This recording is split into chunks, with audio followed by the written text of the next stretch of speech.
The grand chamber of the Kalin conquered had not fallen silent in 400 years, not during the Vec uprising, not during the famine votes, not even when the Threll ambassador had collapsed mid-sentence and died on the chamber floor while 300 delegates watched. It fell silent now. Commander Alina Reyes stood at the center of the amphitheater, a single human figure surrounded by a rising bowl of alien faces stacked 40 tiers high. And she had just asked a question that made an entire galaxy forget how to breathe. "Where," she said again, quieter this time because the first time apparently hadn't been believed, "are the 600,000 people who lived on Aveline Station before the conquered fleet arrived to, and I quote from your own record, pacify a contained hostile element?" No one answered. Somewhere above her, a Threll elder's throat sac deflated with a sound like a punctured drum. A cluster of over-eyed delegates in the third tier had gone completely still, their feather crests flattened against their skulls in a posture Alina had learned, over 11 months of service as a human liaison, meant something close to dread. The presiding speaker, a tall, gray-skinned Korvath named Ambassador Thren, cleared whatever passed for a throat and said, "Commander Reyes, this is not the appropriate venue for—" "You brought me to this venue," Alina said. "You handed me a ceremonial medal an hour ago for my service coordinating supply relief to that exact sector. I read the logistics manifests before I came here today. I know what a supply relief mission looks like. I know what an evacuation looks like. And I know what the manifest for Aveline Station looks like, which is nothing. No survivor count, no resettlement records, no death toll. Just a status flag that says CLEARED and a date. Commanders, I'm asking a simple question, Ambassador. Where are they?" The chamber's silence had a texture to it.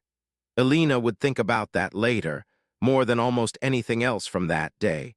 The way 400 years of ceremony and protocol could be stripped away in the space of a single sentence, leaving behind something raw and unrehearsed that no species in the room quite knew what to do with. Korvath elders who had presided over a dozen treaty signings sat with their mouths slightly open. Over-eyed delegates, whose entire culture prized the appearance of unshakable calm, gripped the armrests of their seats hard enough that the chitin creaked. Even the camera drones, hovering in their fixed orbits along the chamber's high rafters, seemed to have gone still in a way that had nothing to do with their programming.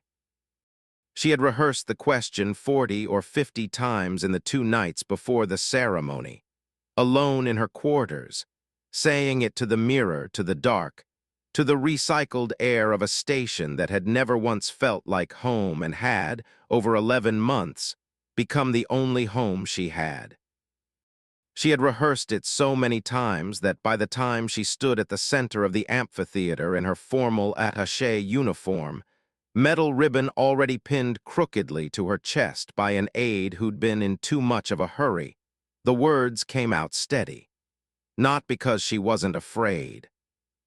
She was more afraid than she had been in her entire career, more afraid than she'd been during the supply runs through contested space, more afraid than she'd been the day Earth's diplomatic corps had told her she'd been selected for this posting, and she'd realized nobody was going to be watching her back out here.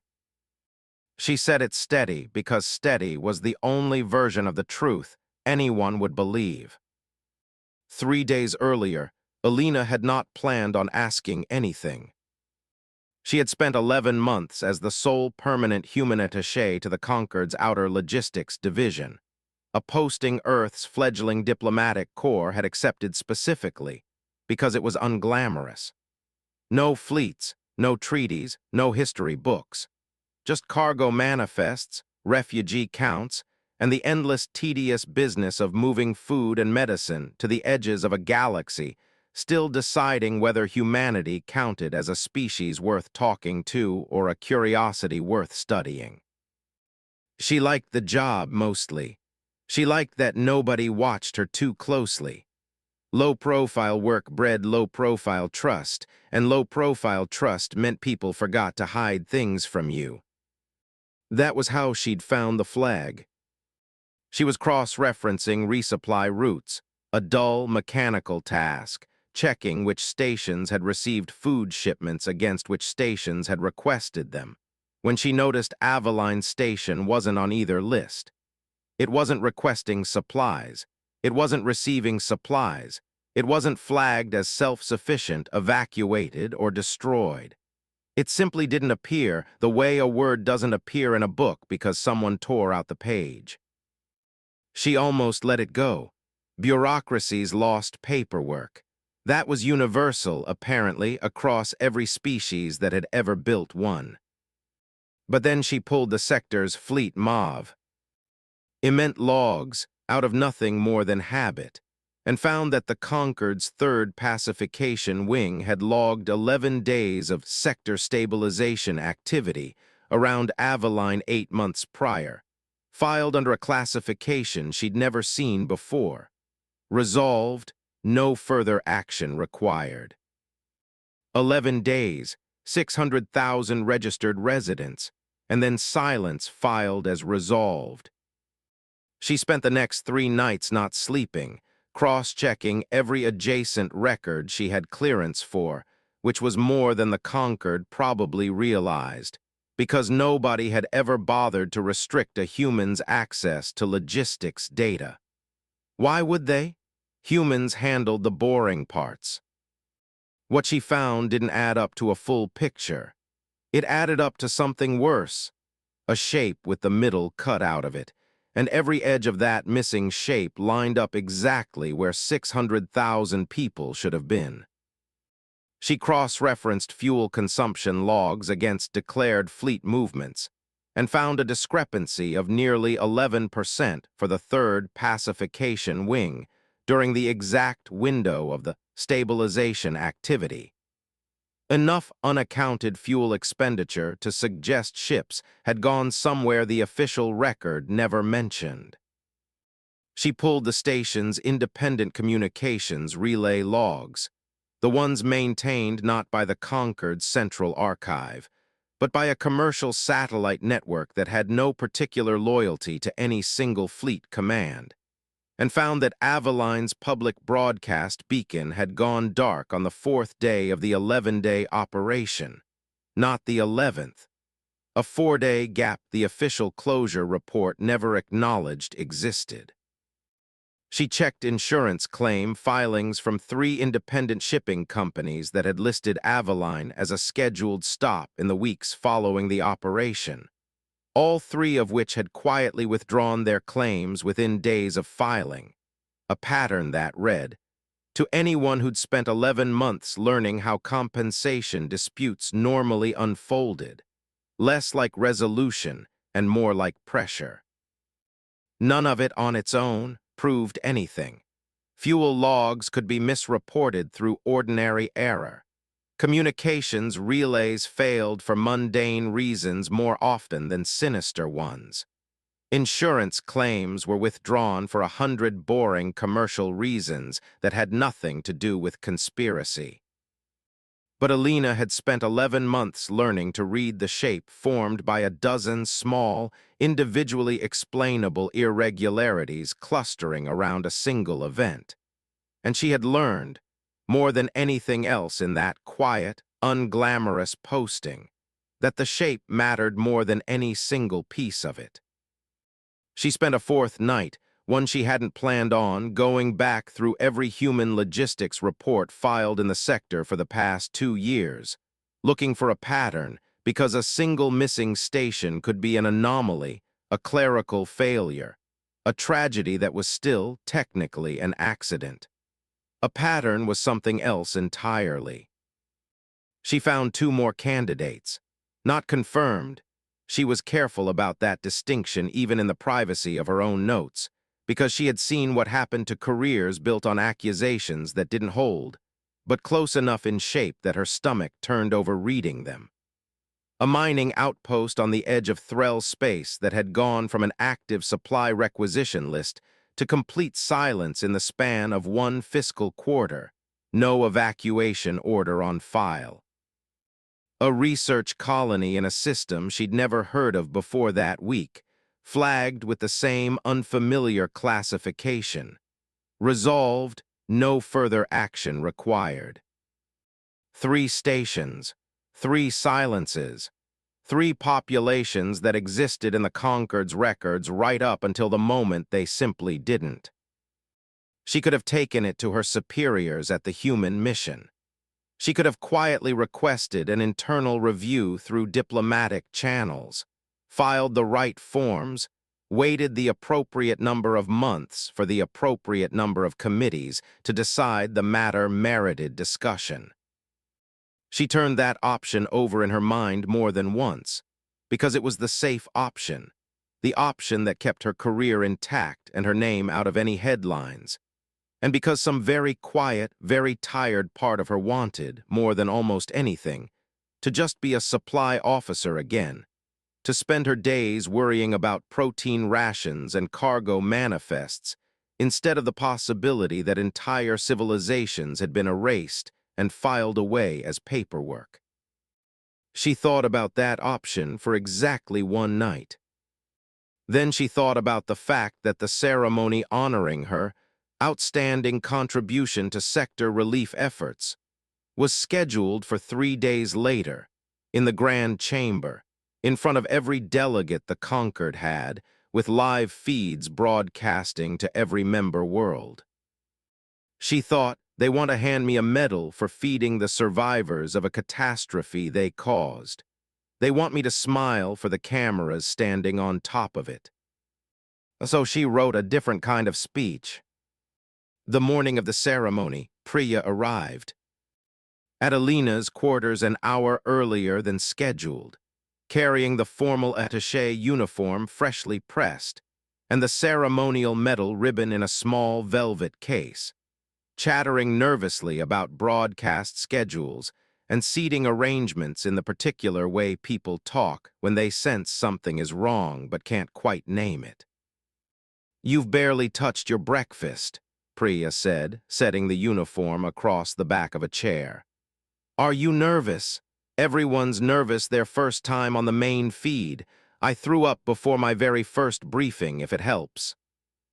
"I'm not nervous about the broadcast," Alina said, which was true, though not in the way Priya would understand until later that day.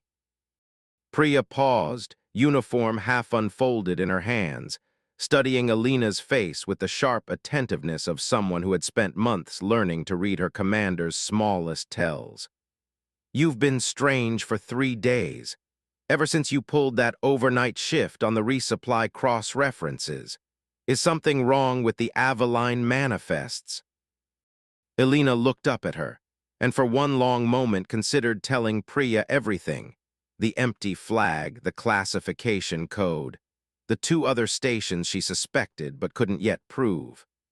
She decided against it, not out of distrust, but because she had already resolved that whatever consequences followed her question that day, they would fall on her alone, and not on a young aide who had done nothing but pin a medal to the wrong person's uniform.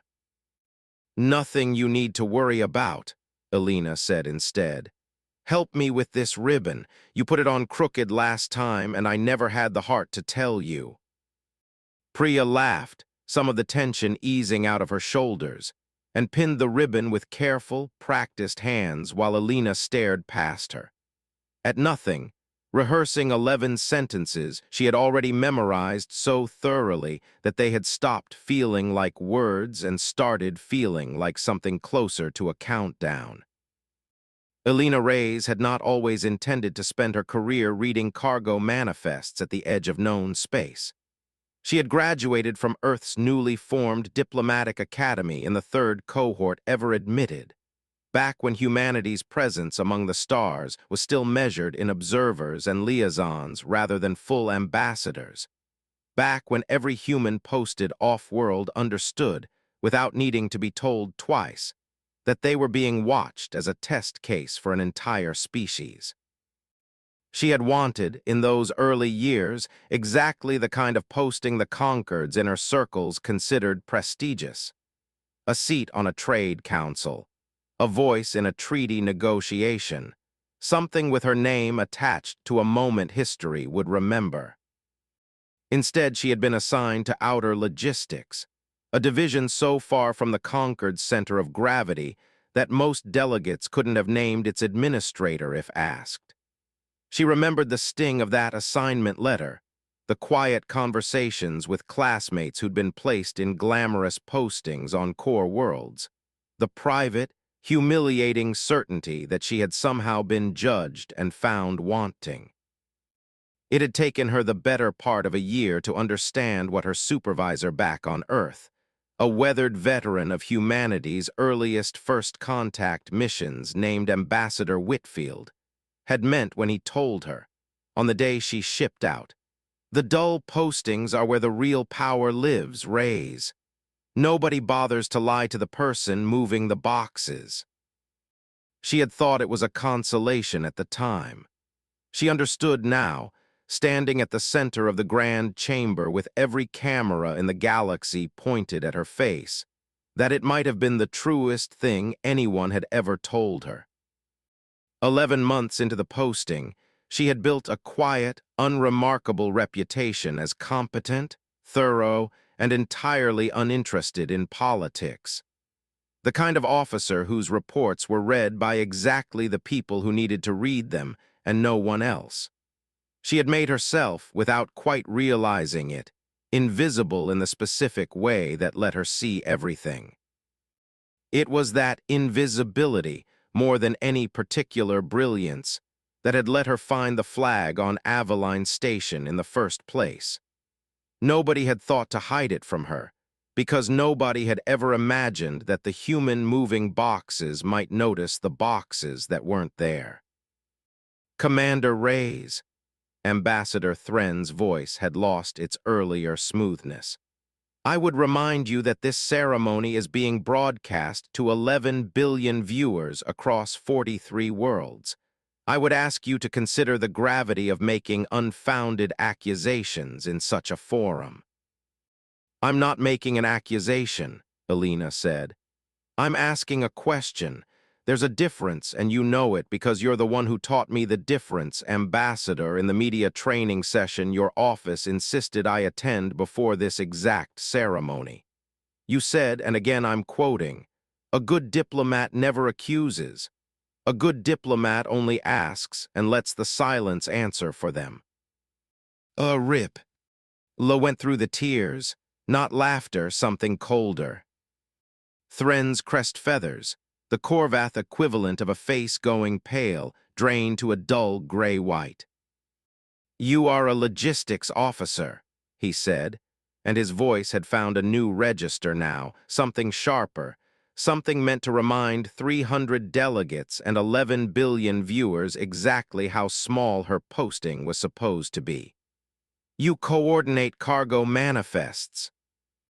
You do not have the operational context to interpret a classified stabilization report, and I would suggest that overreach of this kind, however well-intentioned, does a disservice to the very real work this Concord does to maintain peace across contested sectors." "You're right," Alina said. "I don't have operational context. I have a manifest with 600,000 names on it and no destination attached to any of them. I don't need operational context to notice that. I need a first grader's arithmetic." A sound went through the upper tiers that might, in a human crowd, have been the beginning of a laugh.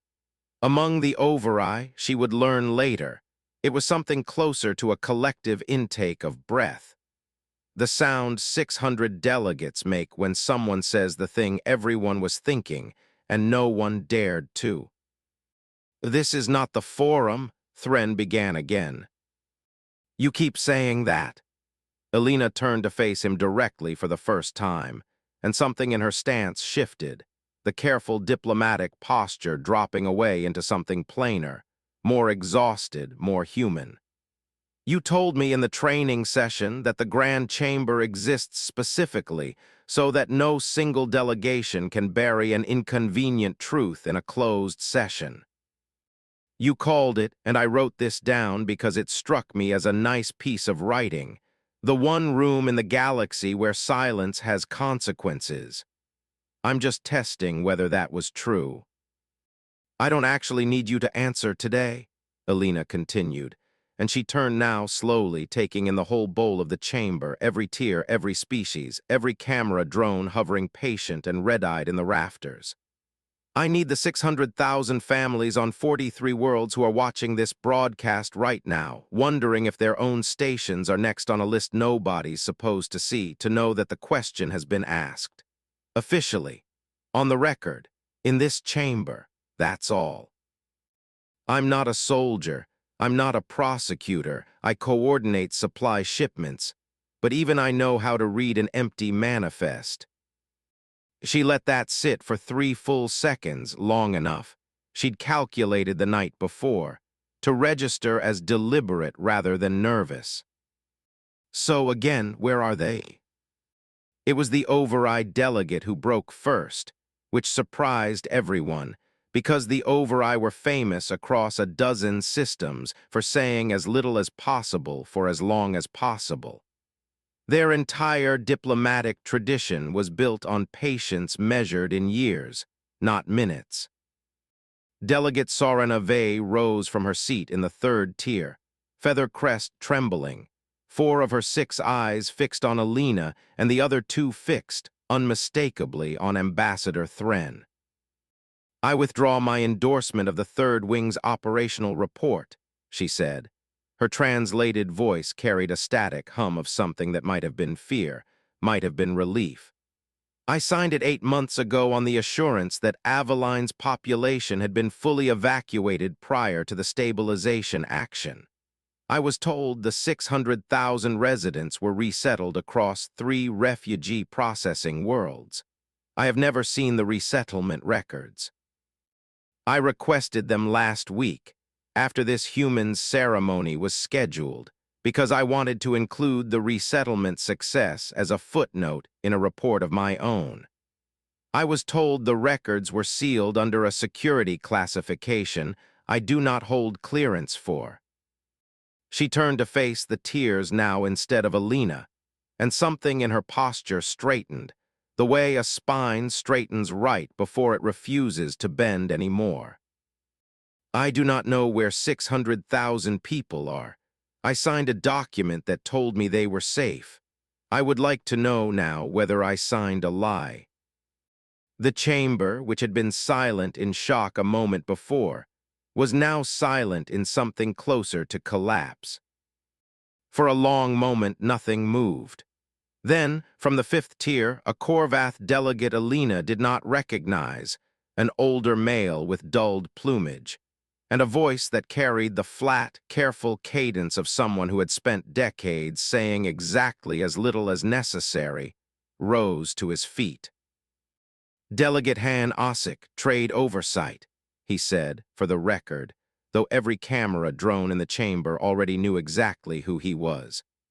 I would like it noted that I requested a full audit of the 3rd Pacification Wing's supply requisitions 11 months ago, following irregularities in fuel consumption reports that did not match any logged fleet movement.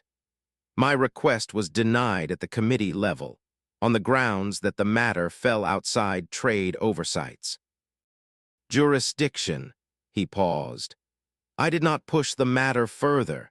I regret that now in front of this chamber on the record, because I suspect that had I pushed harder, the human commander standing before us might never have needed to. A second delegate stood before Ossick had even finished. A young Vethiri representative whose species Alina barely recognized. All pale carapace and quick, darting speech patterns that the translation implants struggled to keep pace with. I want to ask the ambassador a direct question, the Vethiri said, gesturing toward Thren with 2 of her 4 foreclaws. Ambassador Thren, you signed the operational closure on Aveline Station personally. Your signature is the final authorization on the file the commander is describing. Did you, or did you not, request visual confirmation of the resettlement prior to signing? Thren's crest feathers had gone entirely white now, a color Alina had never seen on a Korvath before and would later learn signified something close to panic. The stabilization report was submitted through appropriate channels, verified by. That is not an answer to my question, the Vethiri delegate said, and something in the flatness of her translated voice made it clear she intended to keep asking until it was. I did not personally inspect the resettlement, Thren said finally, each word dragged out of him like a splinter. I relied on the wing commander's certification, as is standard procedure for operations of this classification. So you signed a document closing the file on 600,000 lives, the Vethiri delegate said, without looking. Nobody in the chamber answered that. Nobody needed to. Delegate Ossick, still standing, added in the same flat, careful cadence he'd used before. I would further note, for the tribunal record that I suspect this chamber is about to generate, that the classification code Commander Reyes read aloud a moment ago, resolved, no further action required, does not appear anywhere in the Concord's official operational lexicon prior to 3 years ago. It was, as far as my own review can determine, invented for this specific purpose. I would like to know who invented it, and why, and how many operations besides Aveline Station have made use of it since. That question, more than any other asked in the chamber that day, seemed to land with a particular weight, because it implied something Alina herself had only suspected in the privacy of her own notes. That Aveline Station might not have been a single catastrophic failure, but the first confirmed instance of a method. Delegate Vey, still standing, turned her full attention back to Alina for the first time since her own outburst. Commander Reyes, I want to ask you something, and I want the chamber to hear the answer plainly. How did you find this? We have entire departments dedicated to compliance review, auditors, oversight committees with more staff than your entire mission. How did a logistics attaché from a species that has held observer status for less than a decade find something that 61 years of conquered institutional memory did not? Alina considered the question for a moment before answering, because she understood, even as exhausted and afraid as she was, that this answer mattered as much as anything else she'd say that day. Because nobody thought I was important enough to lie to, she said. You built entire systems to manage what gets shown to ambassadors, to trade delegates, to oversight committees. Nobody built a system to manage what gets shown to the person filling out a supply requisition form, because nobody imagined that person would ever look past their own line item. I wasn't smarter than your auditors, delegate. I was just beneath anyone's notice. That should worry you more than anything else I've said today. It took 4 hours for the first crack in the official story to surface, and it surfaced not because anyone confessed, but because a records clerk on the Concord's homeworld, a low-ranking Threll named Wexil Dorn, who would later say in an interview that he'd simply been unable to sleep after watching the broadcast, quietly leaked the sealed resettlement file to 3 independent news networks simultaneously, ensuring no single authority could suppress all 3 before publication. Wexil Dorn was, by his own later account, an entirely unremarkable person. He had worked in the Concord's Central Archives for 19 years, filing and cross-referencing operational reports that almost no one ever requested a second time, in a windowless office 3 levels below the homeworld's primary chamber. He had a spouse and 2 hatchlings and a modest apartment with a view of absolutely nothing, and he had spent 19 years believing, more or less without examining the belief too closely, that the system he served was fundamentally decent, even when its edges were rough. He had watched the broadcast from the archive's break room, along YTH4 colleagues, expecting nothing more than the usual ceremonial tedium. Another human commendation, another polite round of applause, another 15 minutes before he went back to his desk. He had watched Elena Reyes ask her question with the same detached interest he brought to most Concord proceedings. Then he had gone very quiet because he recognized the classification code she'd read aloud. He had filed 6 operational reports under that exact code in the past 3 years. He had never once questioned what it meant. He had simply filed them the way he filed everything, because filing was his job and questioning was not.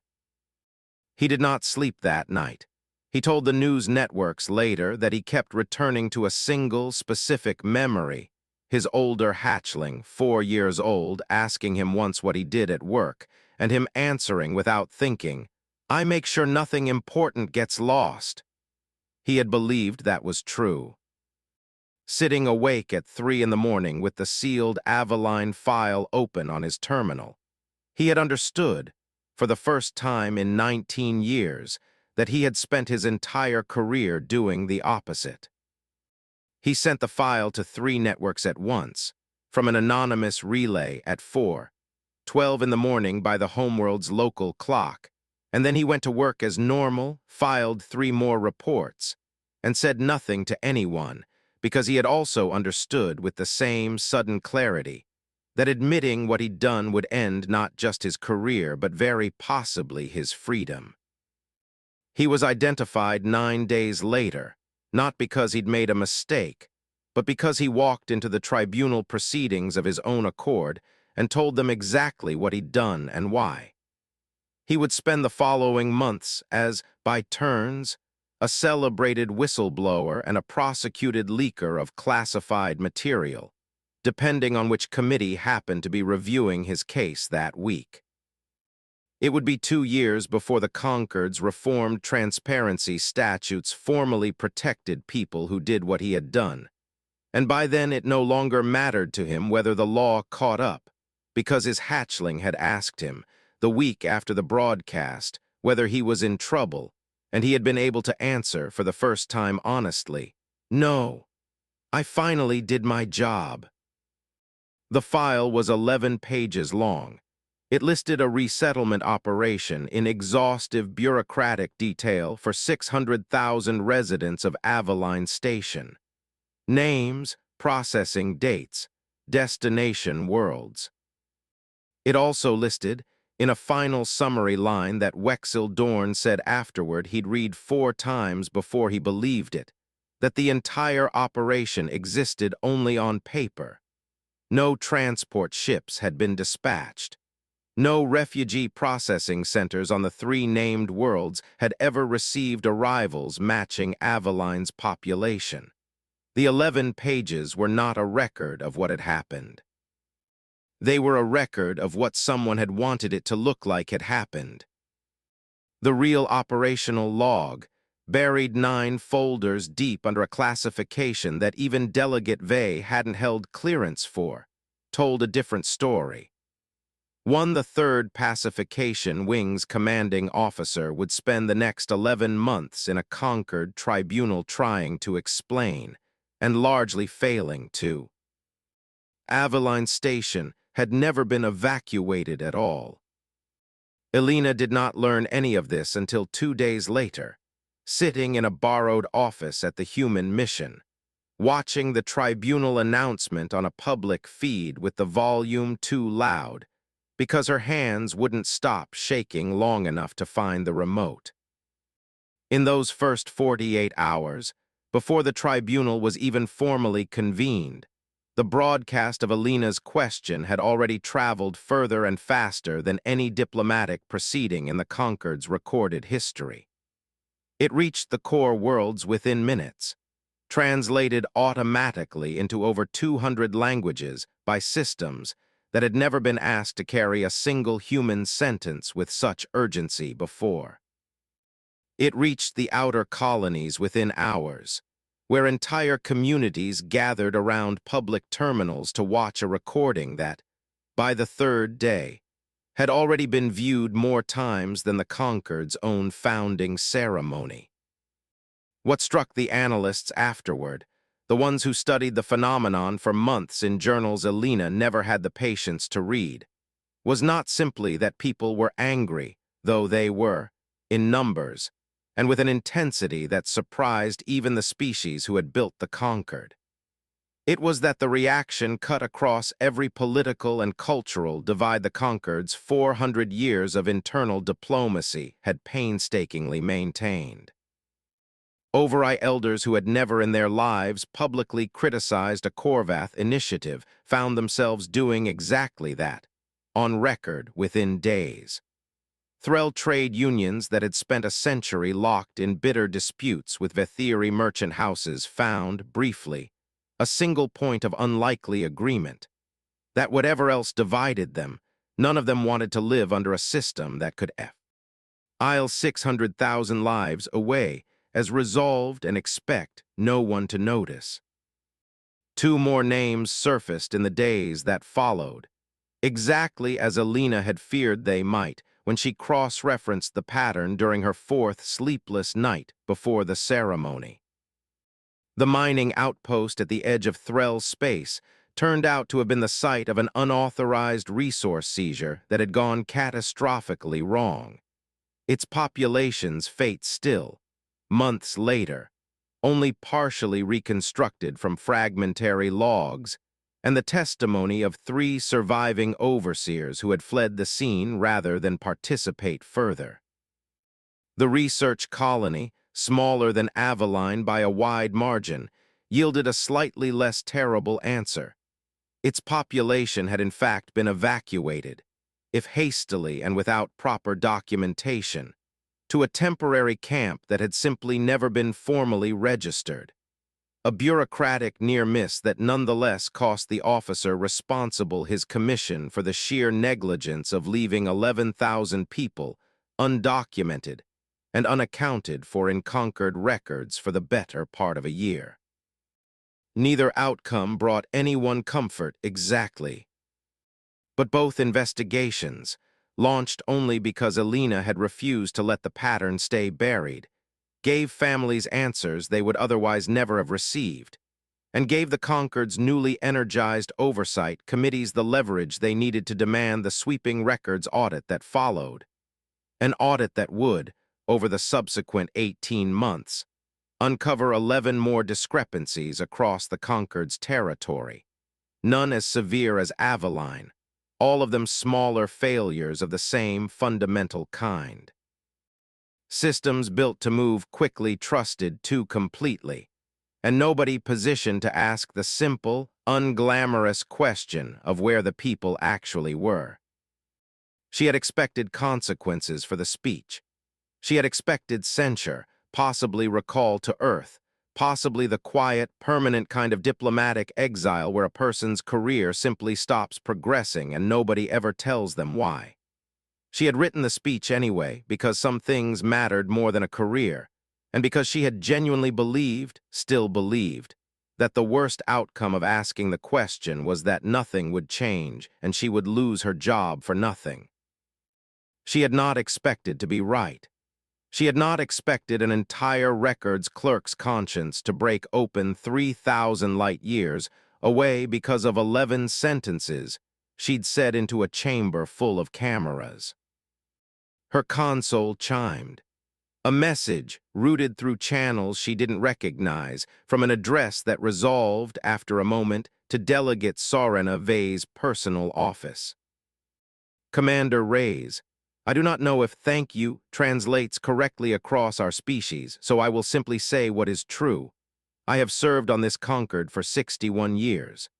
I have signed thousands of documents I never fully verified because verification was slow and trust was fast, and I told myself that trust was simply how large systems had to function. I do not believe that any longer. I do not know what will happen to the officers responsible or to the families who may yet be found, alive or otherwise. But I know that for 61 years, no one in this chamber asked the question you asked, and I have begun to wonder how many other empty manifests are sitting in files I signed without reading. I intend to find out. I thought you should know that your question did not end with you. Elena read it twice. Then she set the console down, pressed the heels of her hands against her eyes, and allowed herself, for the first time in 4 days, to cry.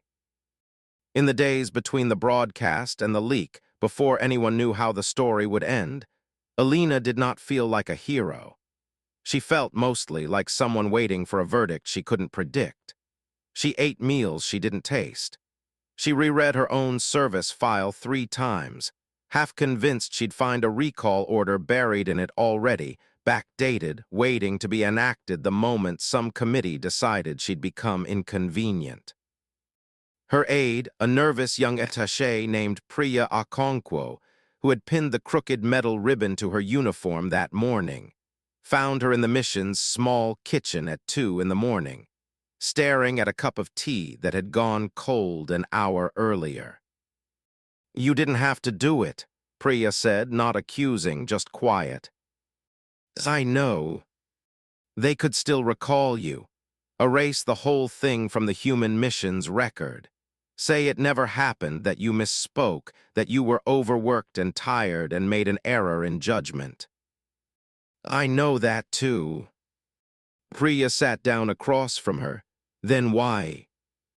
Elena turned the cold cup slowly between her palms. "Because I kept thinking about the manifest. 600,000 names and not one destination. And I thought, somewhere out there, if any of them survived, they're waiting for someone to notice they're missing. And I was the only person in that chamber who'd actually looked." Priya was quiet. For a while after that, turning her own cup in her hands the way Elena had. "My mother used to say something similar back home," she said eventually. "That the worst thing you can do to a person isn't to hurt them. It's to make the world agree to pretend they were never here at all. She said cruelty at least admits you exist enough to be cruel to." That's a hard thing for a mother to teach a child. She grew up somewhere that needed teaching it. Priya set her cup down. "I looked you up, you know, before I came out here as your aide. Your record's almost aggressively unremarkable, perfect attendance at every logistics briefing. No commendations, no reprimands, nothing anyone would ever put in a recruitment brochure." "That was the idea. I used to think that meant you were exactly what everyone assumed: competent, careful, small. I don't think that anymore."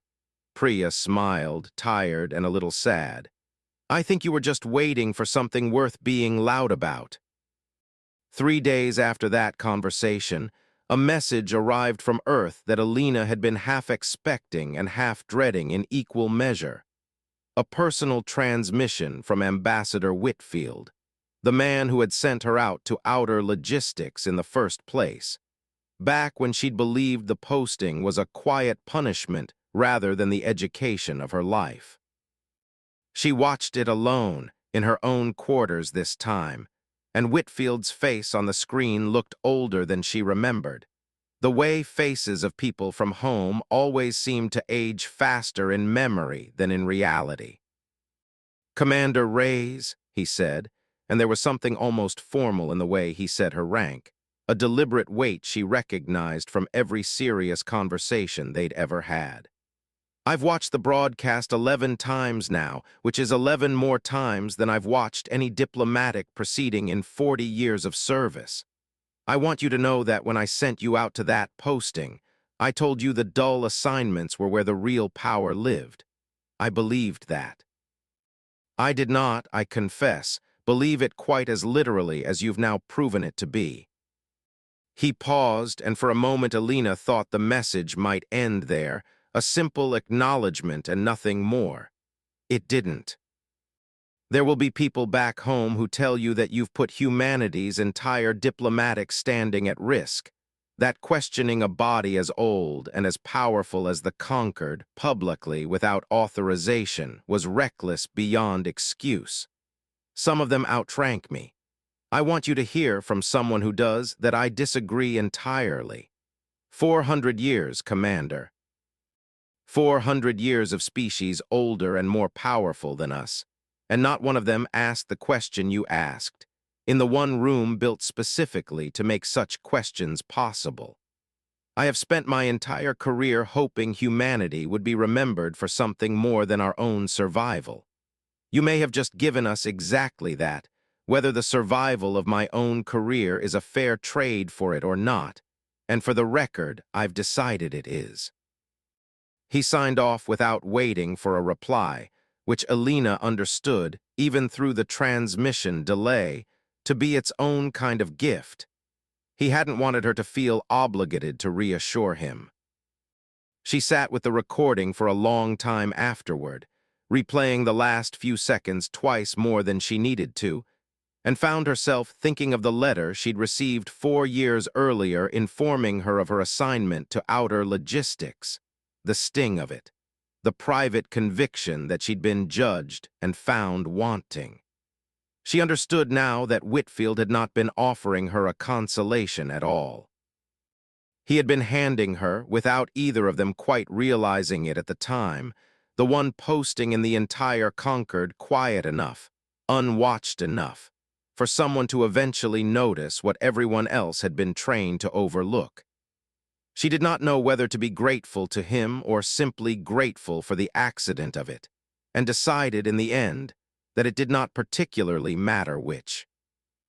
It would be another 6 months before investigators recovered survivors, a little over 11,000 of them, found in an unregistered detention structure on a Moon 3 systems from Aveline, where the 3rd Pacification Wing had quietly relocated anyone who'd resisted the station's stabilization, rather than report the operation's actual death toll. The rescue itself, when it finally came, was almost anticlimactic in its ordinariness. A joint fleet of Overi and human vessels, acting on coordinates finally extracted from the wing commander's own encrypted logs after months of tribunal pressure, dropping out of transit above a moon that had never appeared on any conquered chart under its current designation.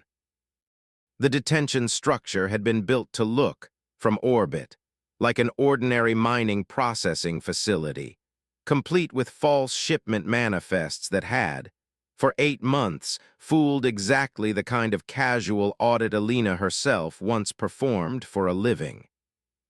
The first offie.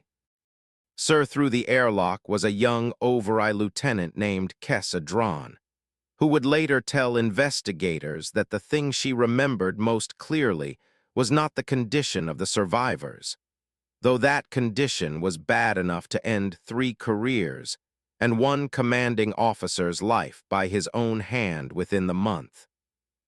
What she remembered was the silence when the outer doors opened.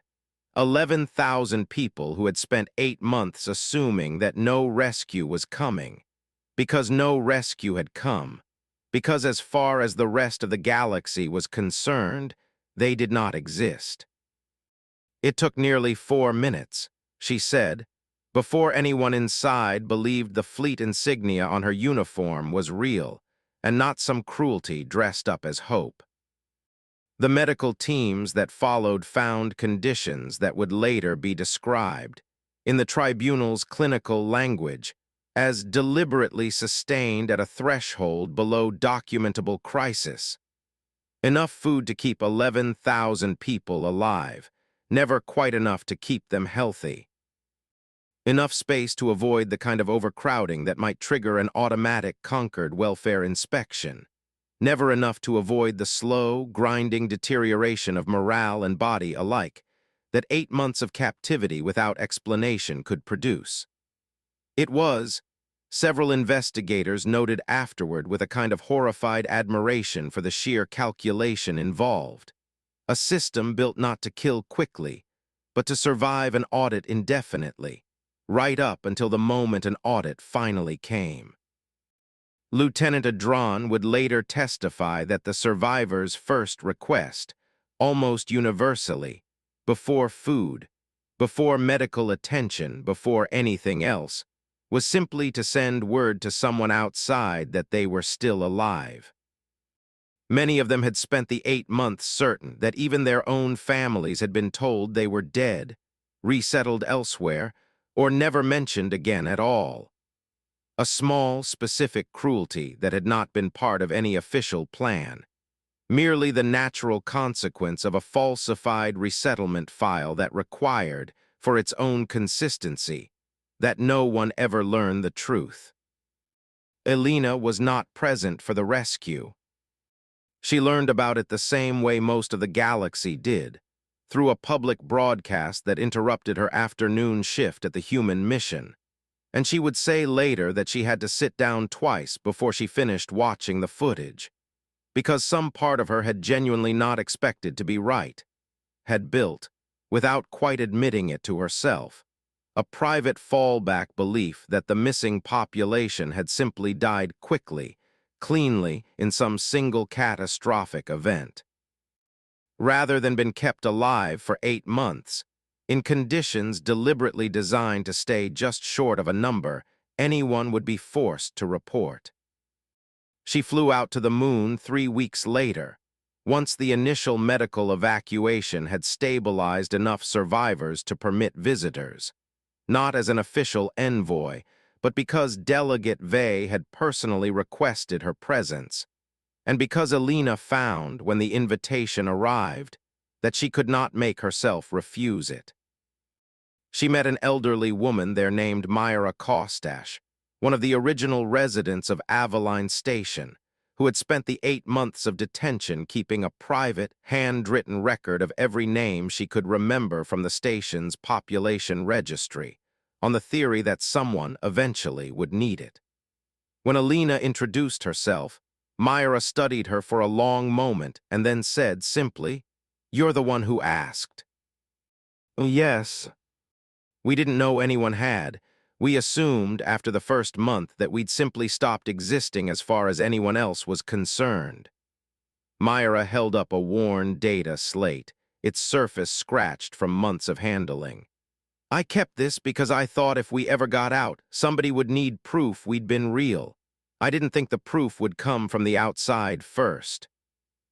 "How did you keep it hidden for 8 months?" Elena asked. "A physical record in a place like that, surely they searched."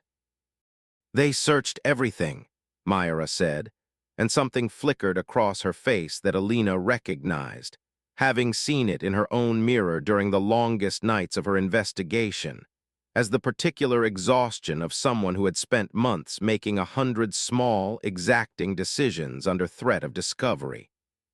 "I hid it inside a hollowed-out ration container, one of the ones they never bothered to search twice because they'd already emptied it once. I rewrote it 3 times when the ink faded, using whatever I could find that would mark a surface, rust scraped from a support strut once mixed with water. I was a records archivist before the station fell, if you can believe that. 40 years cataloging shipping manifests and census data for a mid-sized trading post nobody outside our own system had ever heard of. I suppose it turned out to be useful training in the end for exactly the wrong reason." "It wasn't the wrong reason," Elena said. "It's the same reason I found the flag in the first place. Somebody has to be the person who notices when the numbers stop adding up." Myra studied her for a long moment, something like recognition passing between them, 2 women from different systems who had spent, in their own separate ways, months treating an absence as though it were a fact demanding to be reckoned with rather than a silence to be accepted. "Then I suppose we were doing the same work the whole time," she said. "You from the outside looking in, me from the inside looking out. I like to think we would have found each other eventually, even if you'd never stood up in that chamber." Elena did not have an answer for that, not one that felt adequate. So she simply sat with Myra for the better part of an hour while the older woman read names aloud from her list, one after another, patiently, as though saying each one was itself a kind of rescue. It would be longer still, years in the end, before the full accounting was done, before every falsified manifest was traced back to the officers who'd signed them, before the Concord rewrote its evacuation protocols to require independent, cross-species verification of every resettlement claim above a certain population threshold. The tribunal proceedings against the 3rd Pacification Wing's command staff stretched across 11 months and filled more transcript pages than the Concord's founding charter. And Alina was called to testify 4 separate times, each time asked to walk the assembled judges through the exact sequence of empty line items that had first caught her attention, until the sequence became so familiar to her that she could recite it without looking at her own notes. Her first testimony, 3 months after the broadcast, took place in a converted hearing hall on the Concord's homeworld that had never been designed to hold the number of observers who requested access to it.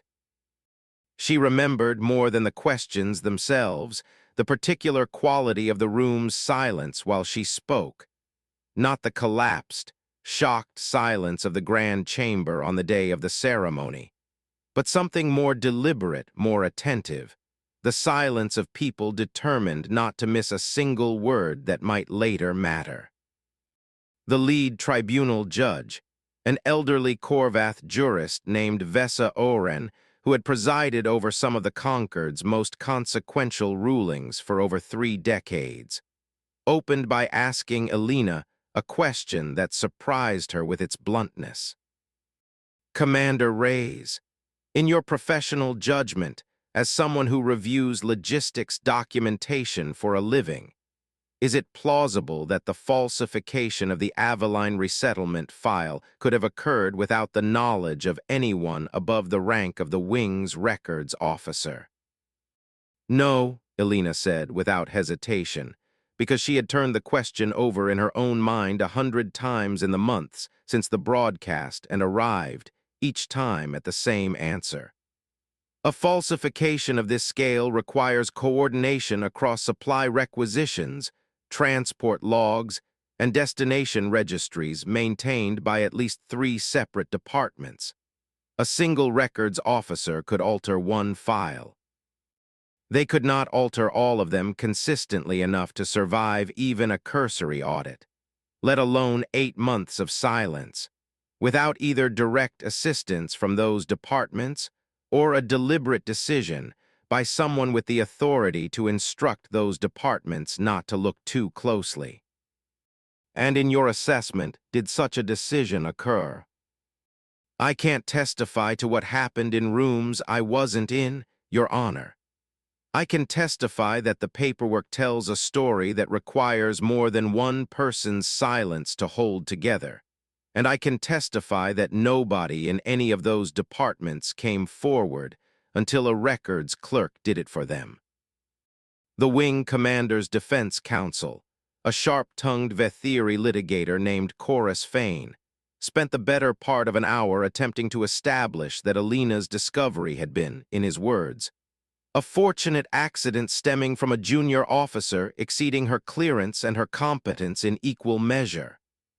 A line of questioning clearly designed to suggest that her findings, however dramatic, lacked the rigor of a proper Concord audit. Commander Reyes, Fane said, pacing slowly before the tribunal bench in a manner Alina suspected was meant to unsettle her. You hold no formal training in forensic accounting, no background in criminal investigation, no experience whatsoever in matters of Concord military classification.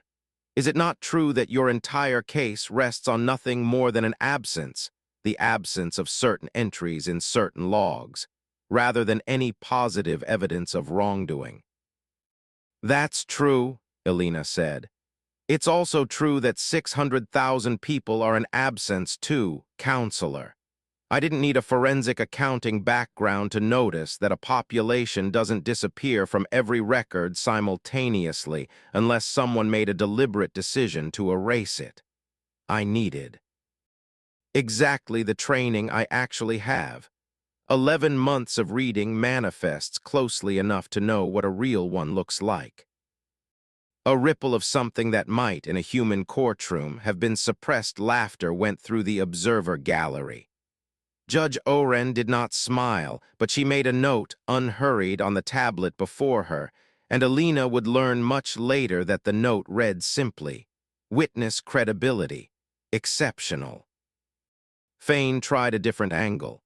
"You built your case, Commander, entirely from documents you had access to purely by virtue of an oversight in human clearance protocols. An oversight this tribunal has since ordered corrected, I might add. Do you believe it appropriate that an entire criminal investigation of this magnitude rested on what was, functionally, a security loophole?" "I believe," Alina said, "that it's a strange kind of security that only works if the people moving your cargo never look closely enough to notice the cargo is people. I'd suggest the appropriate response to what I found isn't tightening access so the next Alina Rays can't find the next Aveline station. I'd suggest it's making sure there's no next Aveline station to find." Judge Oren's gavel, an old Korvath instrument, wood and bone rather than the ceremonial metal used in most conquered chambers, came down once, gently, more punctuation than reprimand. "Counselor Fane, the witness has answered the question thoroughly. Let us proceed." By her fourth appearance before the tribunal, 8 months into the proceedings, Alina had grown accustomed enough to the process that she no longer felt the tremor in her hands she'd fought to hide during the first hearing. She testified that final time primarily about the pattern she'd identified across the 3 stations, walking the tribunal through the exact classification code, the exact gaps in the requisition timelines, the exact sequence of logical steps that had led her from one missing station to a suspicion of 3. When she finished, Judge Oren set down her tablet and regarded Alina for a long moment before speaking. "Commander Rays, this tribunal will, in due course, render its judgment on the individuals responsible for what occurred at Aveline Station. That judgment is not yet mine to share. But I will say, for the record, that in 31 years presiding over this tribunal, I have never seen a single unauthorized question do more to correct an institutional failure than the one you asked in that chamber. Whatever this conquered becomes in the coming years, it will be shaped, in no small part, by the fact that you were unwilling to accept a medal you had not earned honestly." Alina did not know in that moment how to respond to being thanked by an institution she had spent the better part of a year accusing, so she said only, "I'd rather it never needed to be shaped by that at all, Your Honor. I'd rather there'd been nothing to find." "So would we all," Judge Oren said, "but there was, and you found it." The wing commander responsible for Aveline's original stabilization order took his own life 11 days after the tribunal formally charged him, in a cell awaiting sentencing, leaving behind a recorded statement that acknowledged, in flat and joyless language, that the operation had begun as an overzealous response to a minor resource dispute and escalated through a series of small decisions, each easier to justify than the last, into something none of the officers involved had ever planned to create, and none of them had found the courage to stop. Alina read that statement once and never again. She found she had no appetite for understanding him. She had spent enough of the past year trying to understand systems that let atrocities hide inside ordinary paperwork. She did not need to understand the men who built them, only to make certain the paperwork could never hide anything again. None of it undid what had happened to Aveline Station.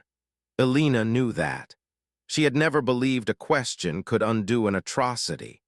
She had only believed that the atrocity currently had no name attached to it, no accounting, no families demanding answers, because it had been filed away as resolved by people who'd hoped no one would ever check.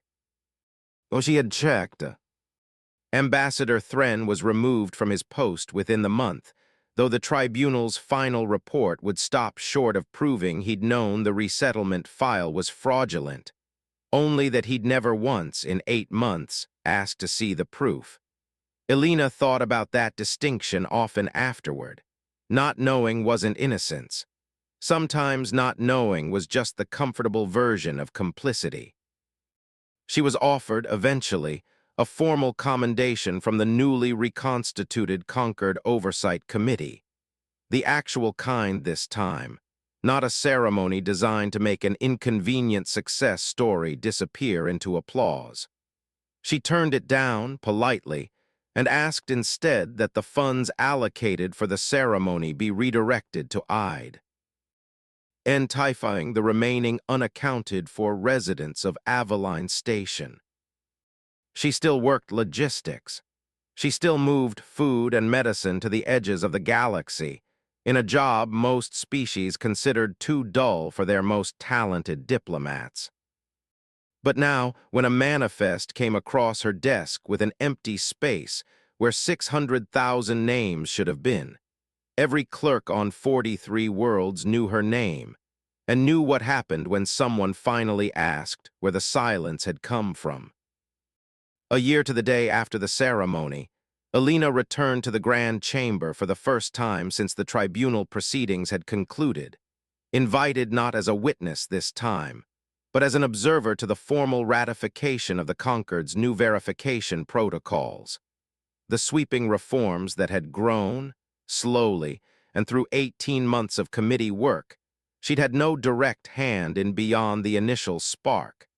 Out of the empty manifest she'd once found buried in a routine cross-reference. The chamber looked different to her now.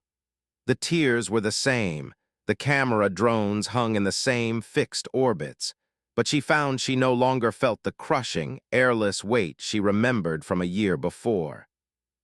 She sat in the observer's gallery this time, not at the center of the amphitheater, and watched as delegate after delegate, Corvath, Overi, Vethiri, Threll, a dozen species whose names she still occasionally stumbled over, rose to cast their votes in favor of protocols that would have made Aveline Station's disappearance, and the 2 smaller failures that followed it, structurally impossible to hide for more than a matter of days. Delegate Sorena Vey found her afterward, in the corridor outside the chamber, moving with the unhurried patience Elena had come to recognize as characteristic of her entire species. "You did not need to come," Vey said. "The vote would have passed regardless of whether you were watching." "I know. I wanted to see it anyway." "May I ask you something, Commander? Something I have wondered since the day of the ceremony and never found an appropriate moment to ask." Vey's crest feathers settled into a posture Elena had learned, over the intervening year, indicated something close to genuine curiosity rather than diplomatic caution. "When you wrote that speech in the 2 nights before the ceremony, did you believe it would work? Did you believe, truly, that asking one question in one chamber could unravel something this large?"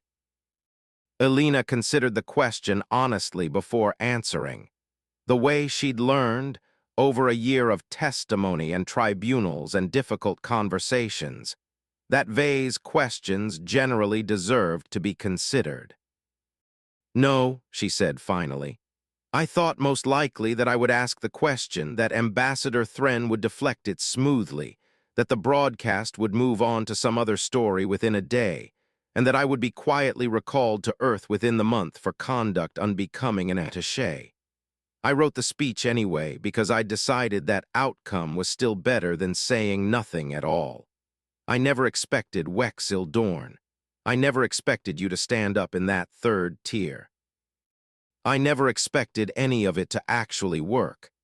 I only expected that, whatever happened afterward, at least the question would be on the record, permanently, where no one could pretend later that it had never been asked.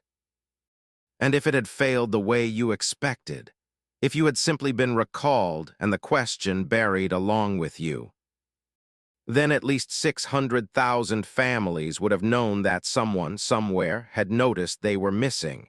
That would have been enough. It wouldn't have been justice, but it would have been more than the silence they'd been given. Vey was quiet for a moment, her 6 eyes moving in the slow, deliberate pattern Alina had learned indicated deep thought among her species. I have served on this Concord for 62 years now, she said finally. I have watched a great many species join our institutions, each promising in their own way to change something fundamental about how we govern ourselves together. Most of them, in time, simply learn our habits instead. I confess I expected the same of your species eventually. I no longer expect that of you, Commander. I am not certain yet whether that is a comfort or a warning to the rest of us. Maybe it's both, Alina said. I've found those aren't as different as I used to think.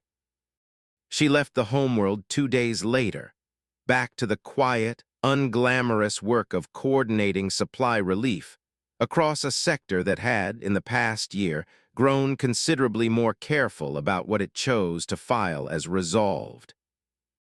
On her final evening before departure, she stopped by the small memorial the Concord had erected in an unassuming courtyard outside the Grand Chamber. A modest wall bearing the recovered names of Aveline stations dead and displaced, added to slowly, methodically, as investigators continued the long work of accounting for everyone he original falsified file had tried to erase. Myra Kostash's handwritten list, the one she had kept through 8 months of detention on the theory that someone would eventually need it, had become the foundation of that wall. Alina found Myra's own name near the bottom, added last, since Myra had insisted on recording everyone else's name before her own. She stood there a long while, reading names she would never be able to attach to faces, thinking about how close the entire wall had come to never existing at all. How easily 600,000 lives could have stayed exactly what the falsified file had claimed them to be. Resolved, resettled, accounted for, gone from the record because someone had decided they were no longer worth the paperwork. It only took one question, she thought, but it had taken a records clerk who couldn't sleep, an override delegate willing to stand up in a chamber that had never rewarded standing up, an elderly woman who spent 8 months of captivity writing names on a scratched data slate because she refused to let anyone be forgotten, and a supervisor back on Earth who believed, even from 3,000 light-years away, that the answer was worth whatever it cost. The question had been hers. Everything that came after it had never belonged to her alone. She still worked logistics. She still moved food and medicine to the edges of the galaxy, in a job most species considered too dull for their most talented diplomats. But now, when a manifest came across her desk with an empty space where names should have been, every clerk on 43 worlds knew what happened when someone finally asked where the silence had come from. She had simply been the first person in 400 years willing to ask, in front of everyone, and mean it. An independent journalist covering the ratification vote caught up with her in the courtyard as she was leaving the memorial wall. A Threll reporter named Sel Arenik, who had covered the Aveline story from its earliest hours, and had, over the following year, become something like its unofficial chronicler. Commander Reyes, one question, if you'll permit it, since I understand you have a fondness for those. Arenik's translated voice carried a dry humor that Alina had come to appreciate over the several interviews she'd granted him during the tribunal proceedings. A year on, with the reforms ratified and the survivors largely resettled, do you consider what happened at Aveline Station resolved? Elena thought about the word for a long moment before answering, turning it over the way she'd once turned over a cold cup of tea in a borrowed kitchen at 2 in the morning. No, she said finally. I think that word did enough damage for one lifetime. I don't think Aveline Station is resolved. I think 11,000 people are alive who might not have been, and 600,000 names are recorded somewhere permanent instead of erased. And the systems that let this happen once are somewhat harder to exploit twice. That's not resolution. That's just the difference between a wound that's been acknowledged and one that's been hidden. The wound is still there either way. I'd rather it be the kind people can see. Do you have any regret looking back? Anything you would have done differently standing in that chamber a year ago? I think about the 4 hours between my question and the leak more than almost anything else, Elena said. 4 hours where I genuinely believed nothing would come of it, that I'd simply ended my career for a question the conquered would smooth over by the evening news cycle.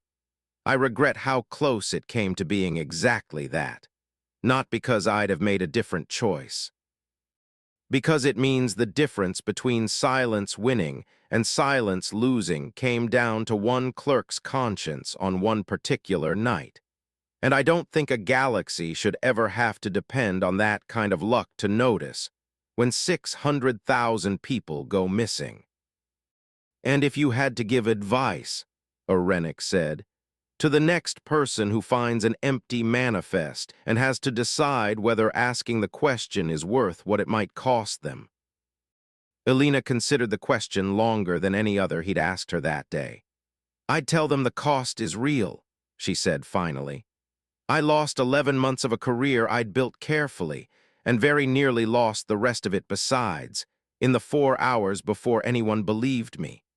I'd tell them that mattering enough to be punished for asking is still better than being so unimportant that no one bothers to lie to you in the first place, which is, I've come to think, the loneliest kind of safety there is. And I'd tell them that most systems aren't held together by malice. They're held together by thousands of ordinary people quietly deciding, every day, that it isn't their job to look closely. All it takes to break that is one person deciding it is their job after all.